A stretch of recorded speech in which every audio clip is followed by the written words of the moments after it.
At dahil tapos na tayo magdilig, meron pa tayong pangunahing gawain sa bahay at ang maghugas ng pinggan. Ayan. Pero sa isang ganun ko lang, kaya natin mahugasan dyan. And 1, 2, 3, let's go. Diba? Sabi sa'yo guys, isang snap lang tapos ko na agad na paghugas ng pinggan. Ganyan lang kabilis ang buhay. Kaya kailangan mong matuto sa buhay. At dahil tapos na tayo magdilig ng mga halaman, maghugas ng pinggan, meron pala tayong gagawin na isa pa sa kailangan dito sa bahay ay ang mag-refill ng mga tubig dahil wala ng laman. Ayan, pasensya nyo na ang rep namin dahil walang laman. Tapos kasain na rin tayo. Kagaya na sinabi ko, sa isang ganito lang tapos yan, 1, 2, 3.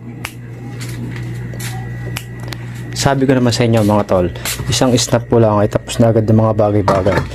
Narefilan ko na yung mga tubig. Yan. Nakapagsayang pa ako. Diba? Ang bilis ng buhay. Sa isang snap lang ay hindi mo na alam kung saan tayo paroroon. Okay mga tol. Ang snap ay kung ihalan tulad mo sa buhay parang sa isang club.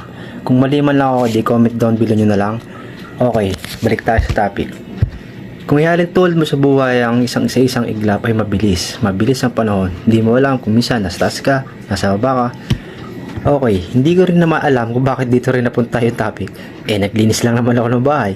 Kaya tol, ikaw na nanonood. Huwag mo na scroll, ikaw yun.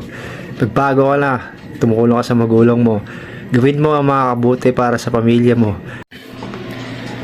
Life is short mga tol. Kaya ikaw, hindi pa uli ang lahat.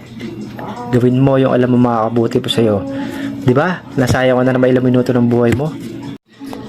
Kaya kung nagustuhan mo ang video ko, please follow, like, and share in my YouTube, Facebook, and Instagram. Yun lamang po. Bye!